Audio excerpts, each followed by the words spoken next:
Arrowhead का जन्म फरवरी या मार्च 2014 में हुआ था। वह रणथंभौर की सबसे प्रसिद्ध और बहादुर बाघिन T16 मछली की नातिन और उसकी बेटी T29 कृष्णा मछली की संतान और नर बाघ T28 स्टार की संतान थी। इस प्रकार वह मछली की तीसरी पीढ़ी का प्रतिनिधित्व करती थी और अपने वंश की वीरता और साहस को आगे बढ़ाया। उसके बाएं गाल पर तीर के आकार के एक विशिष्ट निशान के कारण उसे एरोहेड नाम दिया गया था। एरोहेड ने बहुत कम उम्र में ही रणथंभौर में अपना इलाका स्थापित कर लिया था। उसे मुख्य रूप से रणथंभौर नेशनल पार्क के जोन 2, 3, 4 और 5 में देखा जाता था, जिसमें नलघाटी और राजबाग झील का क्षेत्र उसका मुख्य निवास स्थान था। वह अपनी मां कृष्णा की तरह ही अपने इलाके पर दबदबा बनाए रखने में सक्षम थी।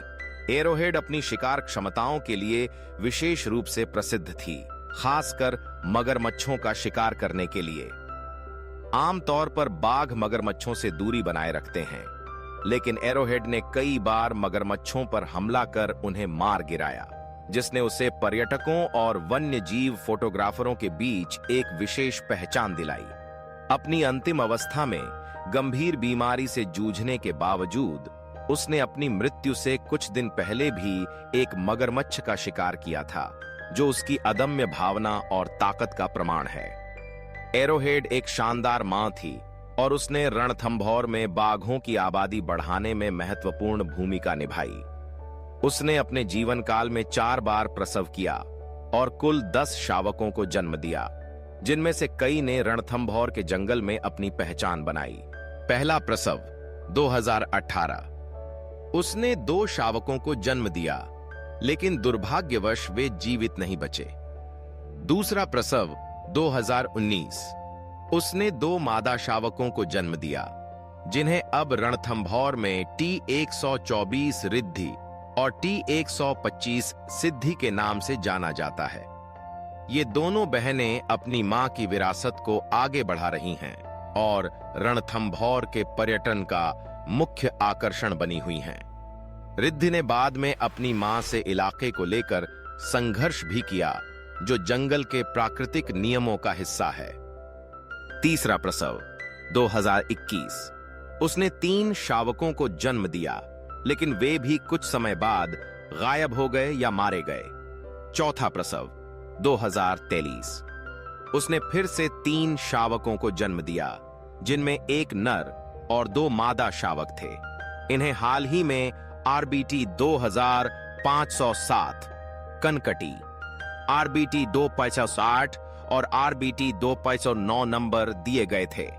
इनमें से कुछ शावक बाद में मानवीय संघर्षों में शामिल हो गए, जिसके कारण वन विभाग को उन्हें रणथंभौर से बाहर शिफ्ट करना पड़ा। अपने अंतिम दिनों में एरोहेड गंभीर रूप से बीमार थी। वह लगभग 1.5 साल से ब्रेन ट्यूमर या बोन ट्यूमर, अलग अलग रिपोर्टों में अलग अलग उल्लेख, जैसी गंभीर बीमारी से जूझ रही थी। इस बीमारी ने उसे शारीरिक रूप से बहुत कमजोर कर दिया था। उसकी पसलियां दिखने लगी थीं और उसके कदम धीमे पड़ गए थे। 19 जून 2025 को एक दुखद संयोग में उसकी बेटी कनकटी RBT 2507 को कोटा के मुकुंदरा हिल्स टाइगर रिजर्व में शिफ्ट किया जा रहा था। जिस दिन उसकी बेटी रणथंभौर से विदा हुई, उसी दिन एरोहेड ने अपनी अंतिम सांस ली। ऐसा माना जाता है कि यह केवल बीमारी का अंत नहीं था, बल्कि अपनी संतानों से बिछड़ने का दर्द भी था, जो उसने सहन नहीं कर पाया। एरोहेड का शव रणथंभौर के जोन 2 में मिला। वन विभाग ने शव का पोस्टमार्टम करवाया और फिर राजबाग वन चौकी के पास उसका अंतिम संस्कार किया। उसकी मृत्यु ने वन्य जीव प्रेमियों और वन विभाग को शोकाकुल कर दिया। उसकी मौत के बाद पोस्टमार्टम प्रक्रिया को लेकर कुछ विवाद भी हुआ, क्योंकि NTCA के प्रोटोकॉल के उल्लंघन का आरोप लगा। एरोहेड का निधन रणथंभौर के लिए एक युग का अंत था। उसने अपने साहस, मातृत्व और मगरमच्छों के शिकार जैसी अपनी अनूठी क्षमताओं के माध्यम से रणथंभौर के इतिहास में एक अमिट छाप छोड़ी है। उसकी कहानी संघर्ष, लचीलेपन और जंगल की सच्ची रानी होने की मिसाल है। उसकी विरासत अब उसकी संतानों, विशेष रूप से रिद्धि और सिद्धि के माध्यम से आगे बढ़ रही है, जो रणथंभौर की शान बनी हुई हैं। वह हमेशा रणथंभौर की एक निडर योद्धा और एक प्रेम करने वाली मां के रूप में याद की जाएगी। गेट अलाइव परिवार की ओर से रणथंभौर की अविस्मरणीय बाघिन एरोहेड T84 को भावभीनी श्रद्धांजलि। आपने जंगल में जिस जोश और ताकत से जीवन जिया, वो हमेशा प्रेरणा देता रहेगा। आपकी विरासत, आपके शावक इस जंगल में हमेशा जीवित रहेंगे। आपकी आत्मा को शांति मिले, हमारी रानी।